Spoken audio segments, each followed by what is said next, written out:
The kitchen was bathed in the golden light of early evening when I noticed something that would change everything. I was arranging the beautiful bouquet of white lilies and pink roses that had arrived that afternoon, carefully trimming the stems and placing them in our crystal vase. The flowers were stunning, their fragrance filling the room with sweetness that reminded me of our wedding day 12 years ago. That's when I saw it. Tucked deep between the stems, almost invisible unless you were looking closely, was a thin black mourning ribbon. Not the kind florists use for sympathy arrangements. This was different, deliberate, hidden. My hand stilled as I pulled the ribbon free, examining its silky texture between my fingers.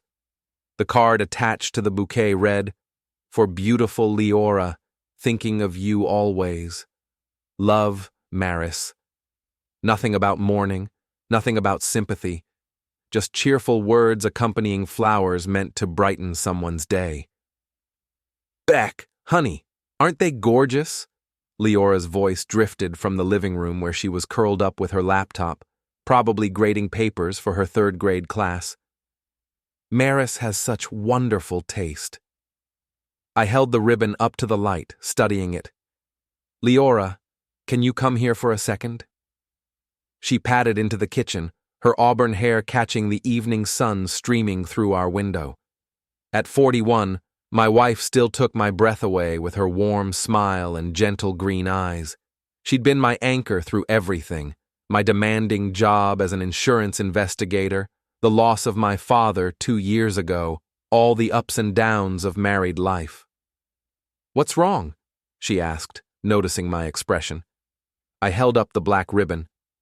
This was hidden in the flowers, deep between the stems. Liora glanced at it and laughed, a sound that didn't quite reach her eyes. "Oh, that's nothing. Probably just got mixed up at the flower shop. You know how busy those places get." She took the ribbon from my hands and tossed it into the trash. No one will ever notice something like that. But I had noticed. And something about her laugh felt wrong. Rehearsed.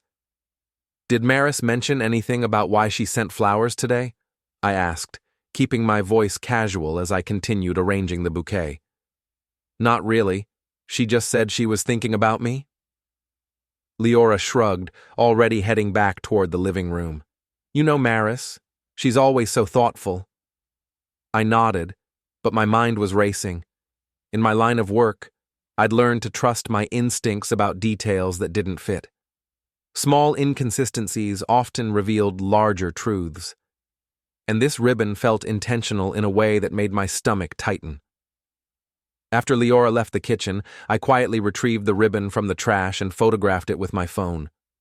Then I took several pictures of the bouquet, making sure to capture the exact placement where I'd found the ribbon hidden among the stems.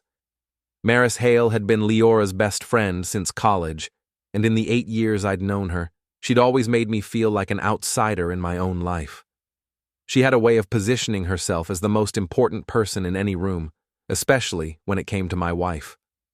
Her laugh was always a little too loud, her hugs a little too long, her opinions a little too certain about matters that didn't concern her. But this felt different. This felt targeted. I finished arranging the flowers, placing the vase in the center of our dining table where Liora would see it every time she walked by. The lilies and roses looked beautiful against the dark wood, their white and pink petals catching the light, but I couldn't stop thinking about what had been hidden among them. That night, as Liora and I sat together watching television, I found myself studying her profile in the flickering light from the screen. She seemed relaxed, occasionally commenting on the show or reaching over to squeeze my hand during the funny parts. Everything appeared normal on the surface, but I kept thinking about that ribbon and about Maris's pattern of inserting herself into our lives in ways that felt just slightly wrong. The way she always seemed to call right before we were about to leave for date nights. How she'd show up at family gatherings and somehow end up in all the photos, usually positioning herself between Liora and me. The way she answered questions directed at my wife, as if she were Leora's spokesperson. "Beck, you're being quiet tonight," Liora said during a commercial break. Everything okay? Just thinking about work, I replied, which wasn't entirely untrue. My investigative instincts were definitely engaged, even if this wasn't a professional case. She curled up against my side, and I wrapped my arm around her shoulders, breathing in the familiar scent of her shampoo. This was my wife, my partner, the woman I'd chosen to build a life with. Whatever game Maris was playing, I wasn't going to let it poison what we had together. But I also wasn't going to ignore what I'd seen. The next morning, I found myself at Murphy's Cafe on 5th Street, a place where I often went to think through complicated insurance cases. The familiar buzz of conversation and the smell of fresh coffee usually helped me organize my thoughts, and today I needed clarity more than caffeine. I pulled out my phone and began scrolling through our family photos from the past few years, looking for something I couldn't quite name yet. What I found made my chest tighten with recognition. There was last Christmas at Liora's sister's house. In every group photo, Maris had somehow maneuvered herself to stand directly next to Liora, often with her arm around my wife's waist in a possessive gesture that seemed just friendly enough to avoid comment. In several shots, I was either cut off at the edge of the frame or positioned awkwardly behind the group. I scrolled further back to Liora's birthday dinner 6 months ago. We'd chosen a small, intimate restaurant specifically because we wanted a quiet celebration. But Maris had surprised us by showing up halfway through our meal, claiming she'd been in the neighborhood. She'd pulled up a chair directly between Liora and me, effectively splitting us apart for the rest of the evening. She was just being spontaneous, Liora had said later, when I'd gently mentioned feeling displaced. You know how Maris is. She gets excited and doesn't always think things through. But as I sat in the cafe, studying photo after photo, I saw a different pattern emerging. Maris didn't act without thinking. She acted with very specific intentions. My phone buzzed with a text from Owen Price, a mutual acquaintance who worked at the bank where Liora and I had our mortgage. Owen was one of those naturally observant people who noticed social dynamics without making a big deal about them. Hey Beck, saw you at Murphy's. Mind if I join you? Could use the coffee. I waved him over, grateful for the distraction. Owen was 46, divorced, and had a dry sense of humor that I'd always appreciated. He also had the advantage of being neutral territory, someone who knew both Liora and me but wasn't part of our inner circle. You look like you're solving the mysteries of the universe over there, Owen said, sliding into the booth across from me. Everything all right? I hesitated, then decided to test the waters. Owen, you've been around Liora and me at various social things over the years.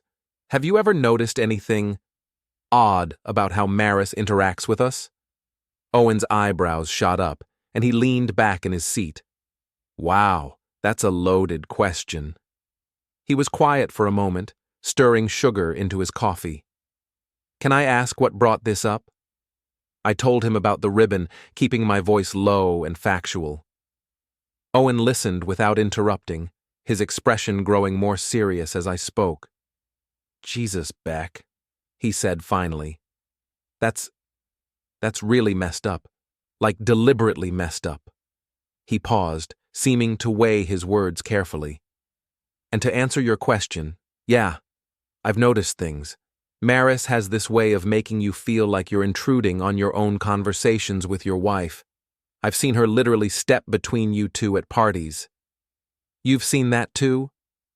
Last year at the Hendersons' barbecue, you and Liora were talking to someone about your vacation plans, and Maris just inserted herself into the conversation and started talking about places she and Liora should visit together, like you weren't even there. Owen shook his head. I remember thinking it was rude as hell, but it happened so smoothly that calling it out would have made me look like the problem. That was exactly it. Maris operated in the gray areas of social interaction, crossing boundaries in ways that were difficult to address without seeming petty or oversensitive. But the cumulative effect was unmistakable once you started paying attention. There's something else, Owen continued, lowering his voice. My ex-wife mentioned once that Maris asked her some pretty personal questions about your marriage. Like inappropriate personal. Shiloh shut it down, but she said it felt like Maris was fishing for problems or weaknesses. A sharp chill ran through me. When was this? Maybe 2 years ago? Shiloh didn't tell me until after our divorce, when she was being more honest about people she thought were toxic. Owen studied my face. Beck, I don't want to overstep, but that ribbon thing, that feels like escalation, like she's testing to see what she can get away with. I thanked Owen and walked home slowly, my mind churning. The afternoon sun felt too bright, the familiar streets of our neighborhood suddenly seeming less safe and predictable. By the time I reached our front door, I'd made a decision. That evening, while Liora graded papers at the kitchen table, I retreated to my home office and began documenting everything I could remember about Maris's behavior over the years. I created a timeline, noting dates and specific incidents. The pattern that emerged was more disturbing than I'd expected. Maris consistently inserted herself into our relationship during vulnerable moments. When my father was gravely ill, she called Liora multiple times a day, positioning herself as the primary source of emotional support. When Liora was considering a career change last year, Maris had flooded her with advice and opinions, effectively drowning out my input as her husband. Most troubling was the way Maris seemed to anticipate and interfere with our private moments. She'd call during our date nights, text during our weekend getaways, and show up unexpectedly when we were trying to have quiet time together. At first, it had seemed like unfortunate timing. Now it felt calculated. I saved my notes in a password-protected file and closed my laptop. Through the office window, I could see Liora in the kitchen, her red pen moving across student papers, completely absorbed in her work. She looked peaceful and content, unaware of the storm brewing around our marriage. The question was, what was I going to do about it? The next morning, I drove to Petals and Stems, the florist shop where Maris had ordered Liora's bouquet. I'd looked up the address on the delivery receipt, and it was a small, family-owned place about 15 minutes from our house.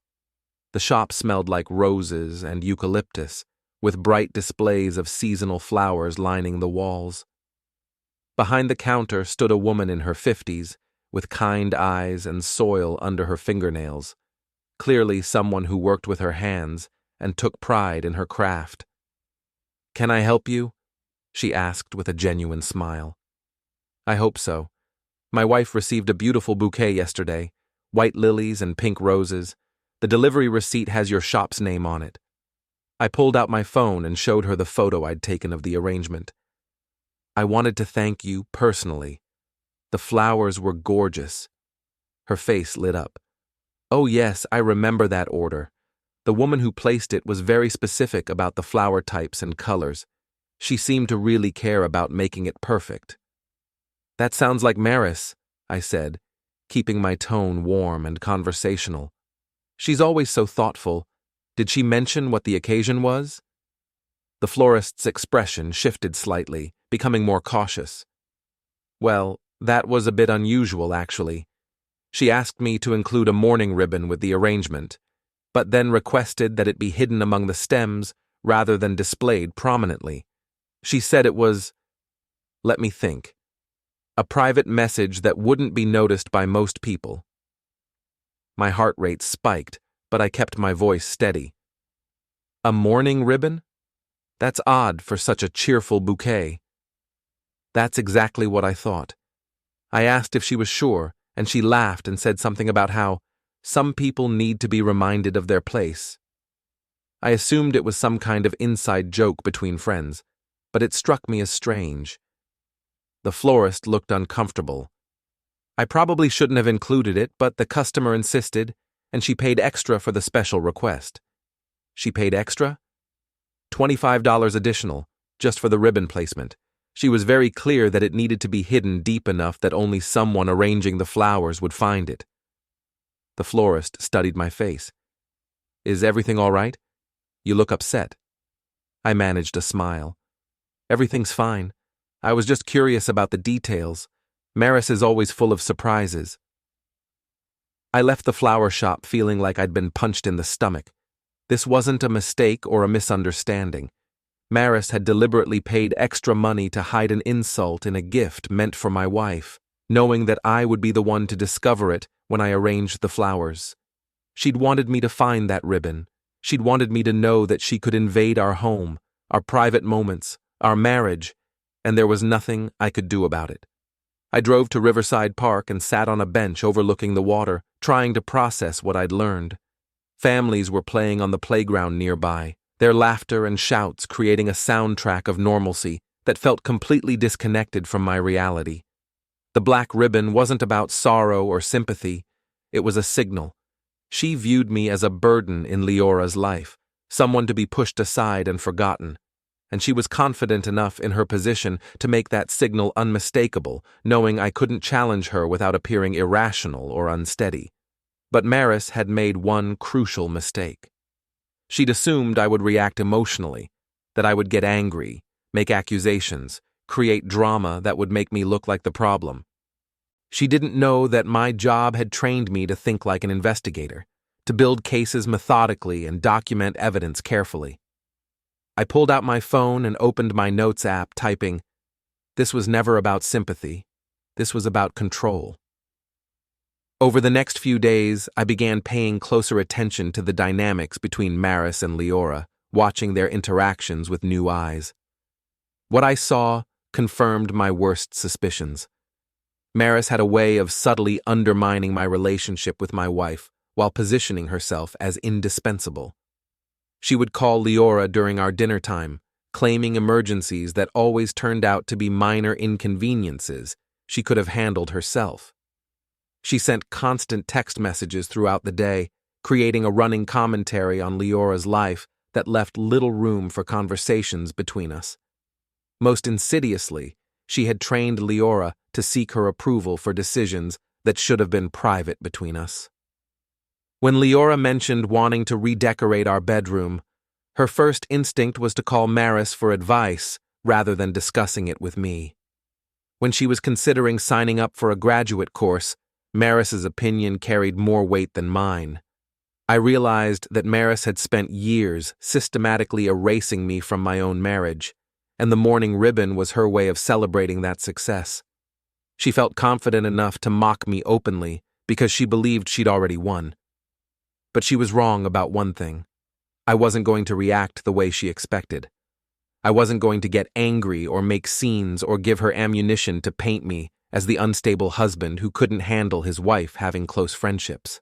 Instead, I was going to build a case. And when I was ready, I was going to present the evidence in a way that would make her behavior impossible to deny or dismiss. The question was, would Liora be willing to see the truth when I showed it to her? I decided to start with silence. Over the next week, I stopped responding to Maris's attempts to engage with me directly. When she made comments during group conversations, I simply didn't react. When she asked me direct questions, I gave brief, polite answers and then turned my attention elsewhere. I became invisible in the same way she'd been making me invisible for years.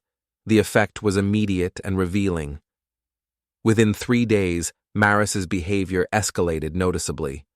Her texts to Liora became more frequent and more urgent. She started calling our house phone when Liora didn't respond quickly enough to her cell phone messages. She began showing up at Liora's workplace during lunch breaks, claiming she was worried about our marriage because I seemed distant and angry. "Beck, Maris thinks you're upset with her," Liora said one evening as we cleaned up after dinner. "She asked if you're going through some kind of midlife crisis." I paused in loading the dishwasher. "What do you think?" "I think you've been quieter than usual lately. Are you upset about something?" This was my opening. I dried my hands on the dish towel and turned to face my wife fully. "Liora, can I ask you something? And I want you to really think about your answer." She nodded, her expression growing concerned. "In the past month, how many times has Maris contacted you?" "What do you mean?" I mean calls, texts, emails, showing up places. How many separate times has she initiated contact with you? Liora frowned, clearly trying to count. I don't know exactly. Why? I pulled out my phone and opened the notes file where I'd been tracking Maris's contact patterns. I've been keeping track. In the past 30 days, Maris has contacted you 87 times. That's nearly 3 times per day, every single day. That can't be right. I showed her my phone.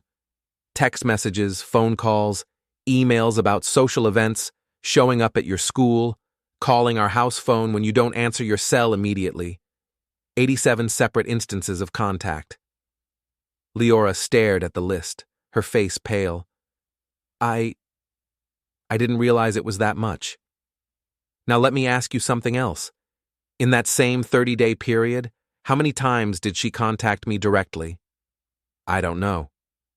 0, not once.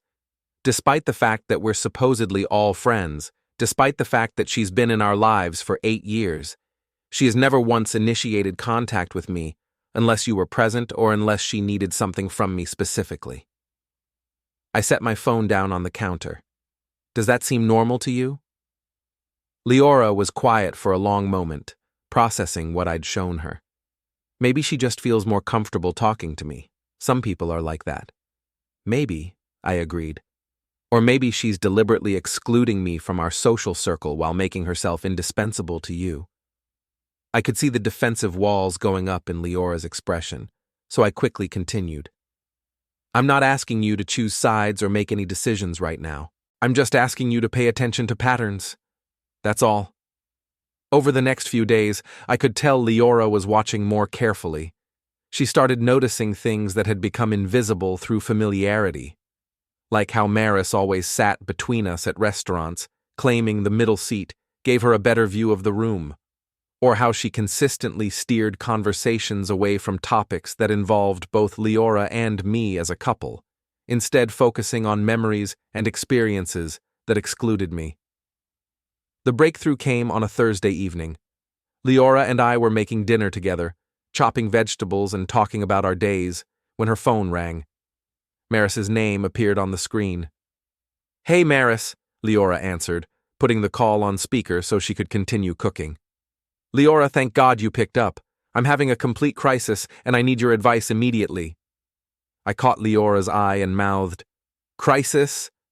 She shrugged, but I could see her starting to pay attention to the language. What's wrong? Liora asked. It's my mother. She's driving me absolutely insane with her opinions about my dating life. She called today and spent 20 minutes lecturing me about how I need to settle down and stop being so picky. I swear if I have to listen to one more speech about biological clocks, I'm going to scream. Liora glanced at me, and I could see the recognition dawning in her eyes. This wasn't a crisis. This was a normal conversation that any adult woman could handle without emergency intervention from her best friend.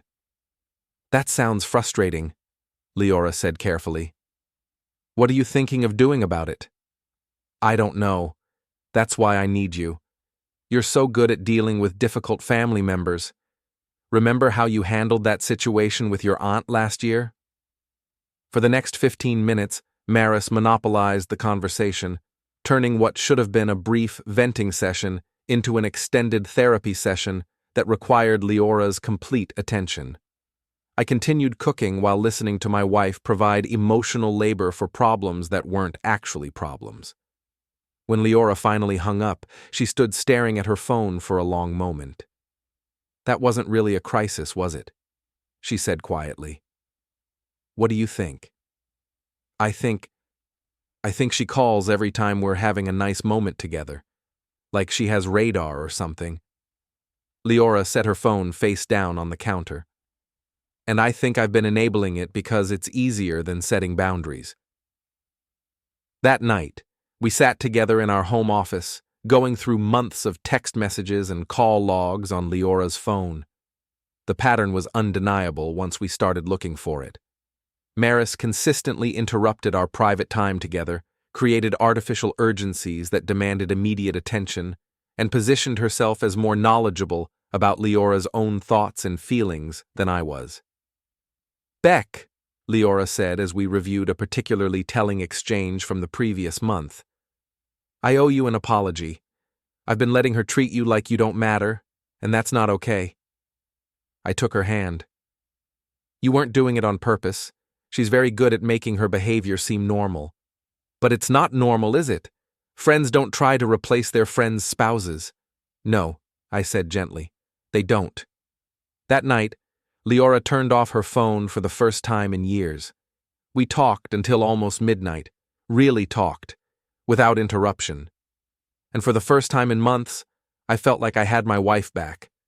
But I knew Maris wouldn't give up without a fight. The next morning, Maris's response to Leora's reduced availability was swift and predictable. By 10 a.m., she had called Leora's cell phone 3 times, sent 2 text messages, and called our house phone twice. When those attempts failed, she escalated to email.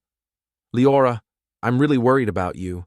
You seem distant lately, and Beck has been acting strange whenever I see him. I hope everything is okay with your marriage. Call me ASAP. Love, M." Liora showed me the email, her jaw tight with anger. She's trying to make it seem like our marriage is in trouble, because I didn't answer her calls immediately. "That's exactly what she's doing," I confirmed. "She's creating a narrative where I'm the problem, and she's the concerned friend trying to save you from me." It was a Saturday morning, and we were sitting in our kitchen with coffee and the newspaper, enjoying the kind of peaceful weekend morning that had become increasingly rare. Leora's phone buzzed again. "Maris again?" I asked. Liora glanced at the screen and nodded. "She wants to come over to check on me because I've been acting weird." "What do you want to do?" Liora was quiet for a moment, then typed a response. "I'm telling her we're busy today and I'll call her tomorrow." The response was immediate. "Busy doing what? It's Saturday morning. Are you okay?" "This isn't like you." "Look at that," I said, reading over Leora's shoulder. "She's questioning your right to be unavailable and suggesting that having boundaries isn't like you. She's trained you to believe that you owe her constant access." Leora's hands were shaking slightly as she set her phone down. "I feel guilty for not answering her, and that's insane. She's my friend, not my boss." "The guilt is intentional," I explained. "She's conditioned you to feel responsible for managing her emotions and meeting her needs, even when they conflict with your own." We spent that Saturday doing something we hadn't done in years, absolutely nothing that involved anyone else. We read books, took a long walk around the neighborhood, cooked dinner together, and watched an old movie. Leora's phone buzzed periodically with messages from Maris, but she didn't check them. "This feels weird," she admitted, as we settled in to watch the movie. "But good weird, like I can breathe again." Sunday morning brought a new escalation. Maris showed up at our front door at 9 a.m., claiming she was worried sick because Liora hadn't responded to her messages. "I was afraid something had happened to you," she said dramatically when Liora answered the door. "You never ignore my calls like this." I watched from the kitchen as Liora stood in our doorway, still in her pajamas, facing down her supposed best friend, who had decided that a 24-hour delay in communication constituted an emergency worthy of an unannounced visit. "I'm fine, Maris. I just needed some quiet time this weekend." "Quiet time from me?" Maris's voice took on a hurt tone that I recognized as manipulation. "What did I do wrong? Is this about Beck? Has he been filling your head with ideas about our friendship?" And there it was, the direct attack I'd been expecting. "Beck hasn't said anything against you," Liora replied, her voice steady. "This is about me needing space to think." "Think about what?" "Liora, you're scaring me. This isn't like you at all. You never keep secrets from me." I could see Leora's resolve wavering, so I quietly joined her at the door. "Morning, Maris.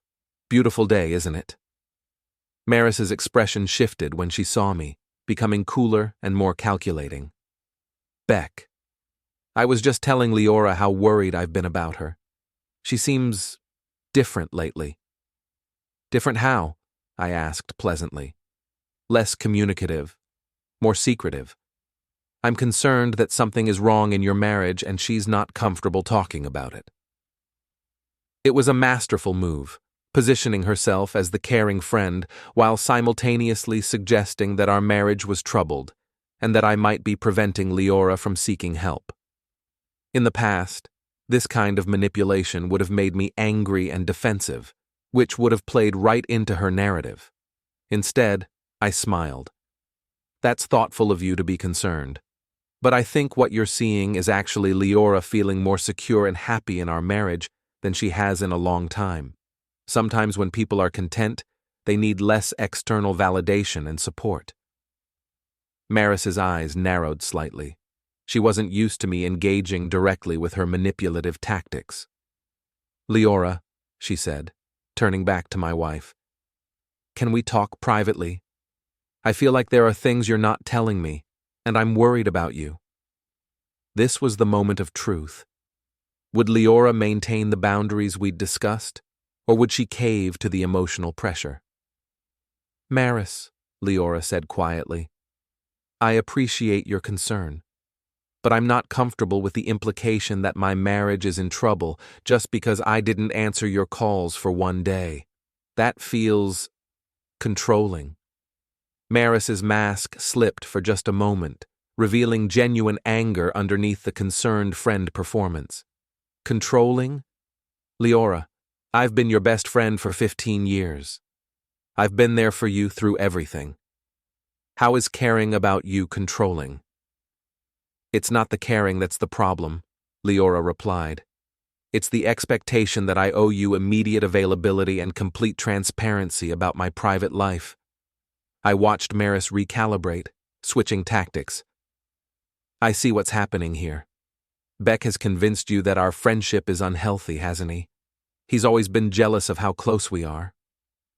"Actually," I said calmly, "I've never said anything negative about your friendship with Liora, but I am curious about something." I pulled out my phone and opened my photo gallery. "Can you explain this?" I showed her the picture of the mourning ribbon I'd found in the flowers. The color drained from Maris's face, but she recovered quickly. "I have no idea what that is. It must have been a mistake at the flower shop." "Interesting," I said, "because I spoke with the florist, and she remembered you specifically requesting that a mourning ribbon be hidden in the bouquet. You paid an extra $25 to have it placed where only someone arranging the flowers would find it." The silence stretched between us for several seconds. Maris looked from me to Liora and back again, clearly calculating her next move. "That's ridiculous," she said finally. "Why would I do something like that?" "I was hoping you could tell us," Liora said quietly. Her voice was steady, but I could see the hurt in her eyes. "Because if Beck is telling the truth, then you deliberately hid an insult in a gift meant for me, knowing he would find it." Maris's composure finally cracked completely. "You know what? Fine. Yes, I requested the ribbon, and yes, I wanted Beck to find it. Because someone needs to tell him that he's not good enough for you, Liora. You deserve better than a man who tries to isolate you from your friends." The words hung in the air like poison. Liora took a step back, her face pale with shock. "Get off our property," I said quietly, "and don't contact my wife again." "Liora," Maris said desperately, "don't let him do this. Don't let him destroy our friendship because of his own insecurities." "You destroyed it yourself," Liora replied, her voice barely above a whisper. "When you decided to attack my husband instead of respecting my marriage." Maris stood there for another moment, seeming to realize that her usual tactics weren't working. Then she turned and walked away without another word. We closed the door and stood in our hallway, holding each other as the magnitude of what had just happened settled over us. Liora was crying quietly against my shoulder. "I'm so sorry, Beck. I should have seen it sooner." "You weren't supposed to see it," I said, stroking her hair. "She was very good at hiding it, but now we know the truth. But even as I comforted my wife, I knew this wasn't over.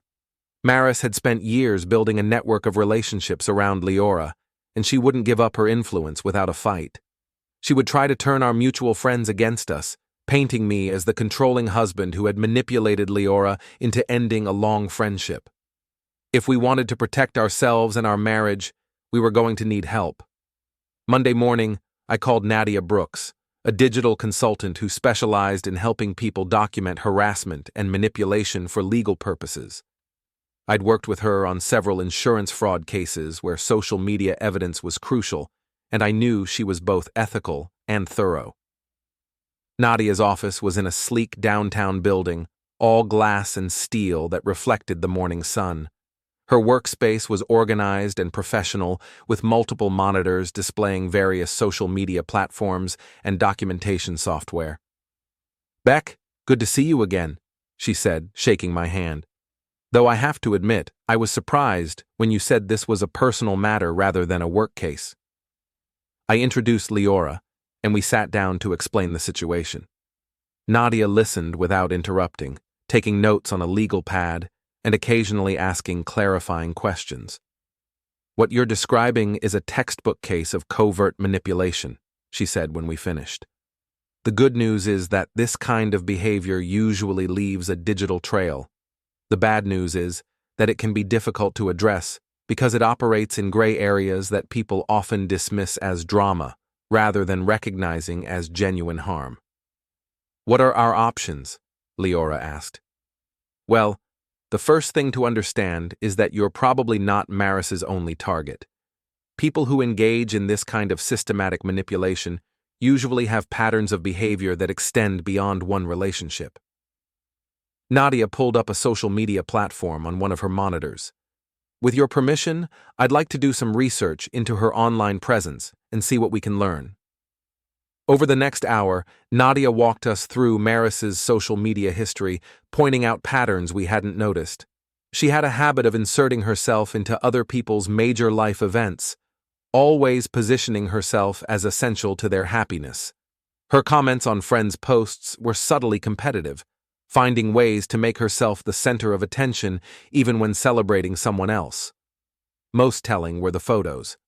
In hundreds of pictures spanning several years, Maris consistently placed herself in positions of prominence, often physically displacing other people to get the best spot.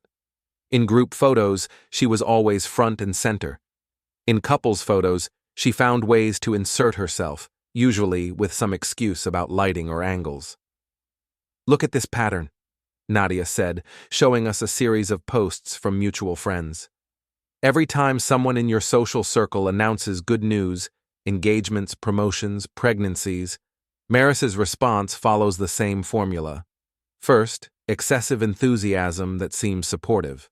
Then, within a few comments, she finds a way to relate it back to herself, or offer unsolicited advice that subtly undermines the achievement." She was right. I could see it now that she'd pointed it out. When our friend Jade had announced her pregnancy, Maris's initial response was effusive congratulations, but her follow-up comments included warnings about the difficulties of motherhood, suggestions that Jade wasn't prepared for the challenges ahead, and offers to help that positioned Maris as more knowledgeable about pregnancy than Jade herself. "The mourning ribbon incident fits this pattern perfectly," Nadia continued. "It's an escalation, but it's consistent with someone who feels entitled to control other people's narratives and relationships." "So, what do we do about it?" I asked. "We document everything methodically, and then we present the facts in a way that allows people to draw their own conclusions," Nadia explained. "The key is to avoid emotional language or accusations.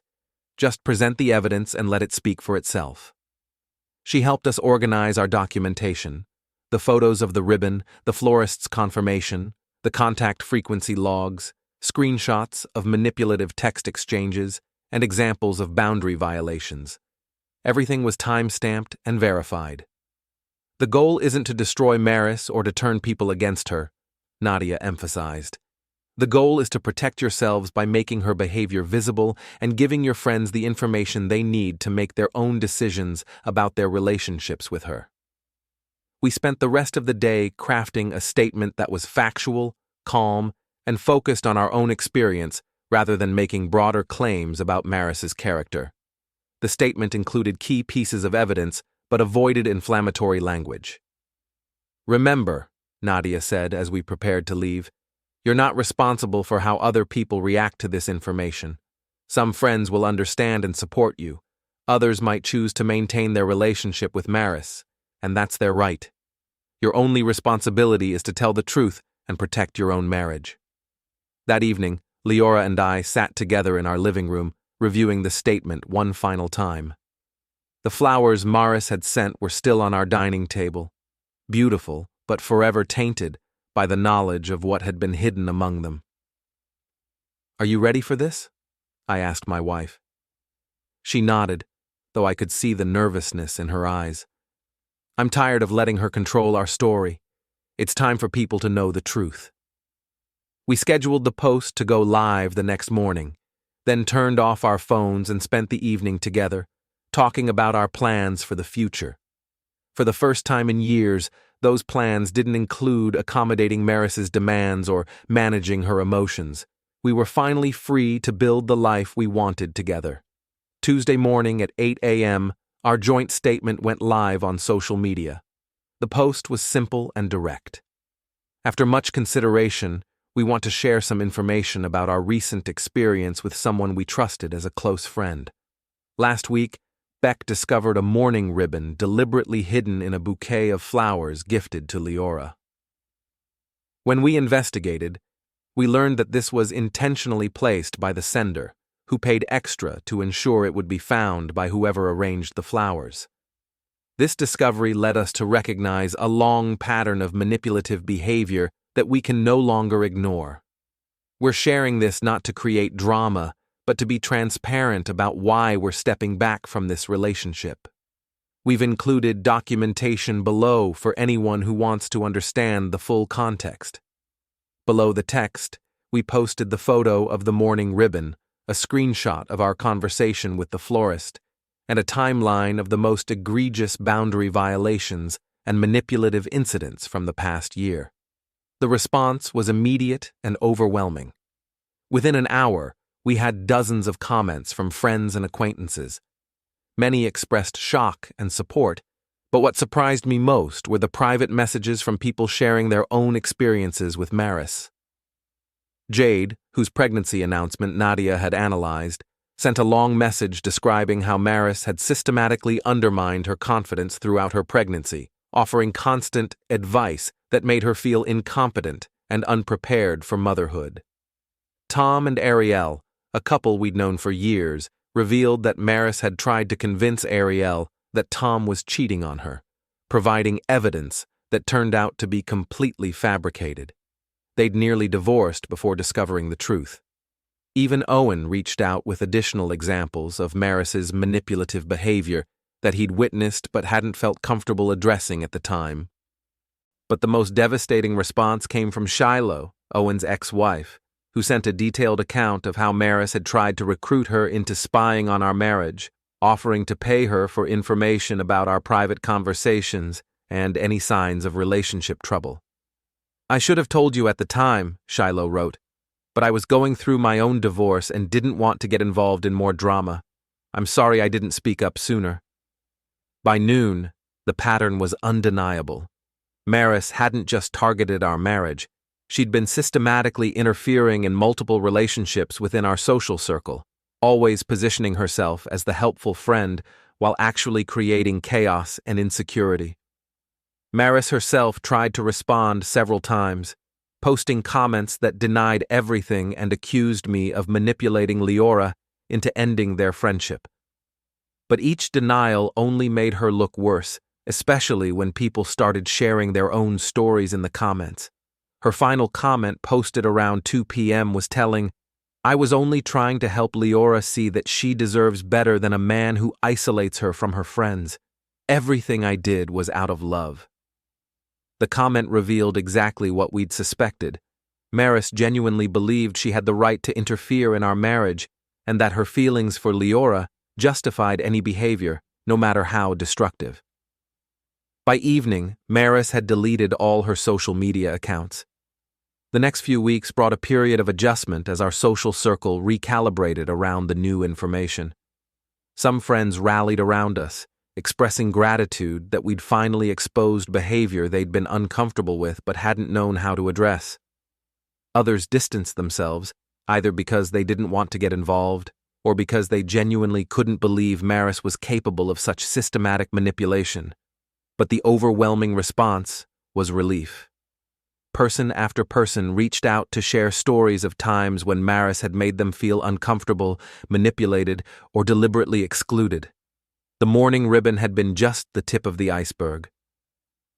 3 months later, Liora and I were stronger than we'd ever been. Without Maris's constant interference, we rediscovered the easy intimacy that had drawn us together in the first place. Our conversations were deeper, our time together more peaceful, and our future plans more aligned.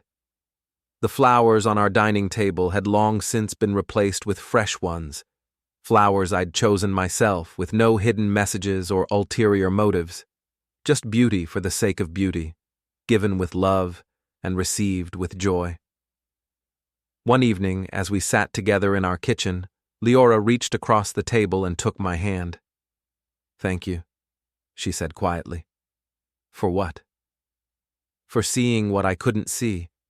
For protecting our marriage even when I didn't understand what you were protecting it from. For being patient with me while I figured out the truth." I squeezed her hand. We protected it together. That's what marriage is. Having someone who watches your back even when you don't realize you need it. She smiled, and in that smile I saw the woman I'd fallen in love with 12 years ago, free from the shadows that had been cast over our relationship for far too long.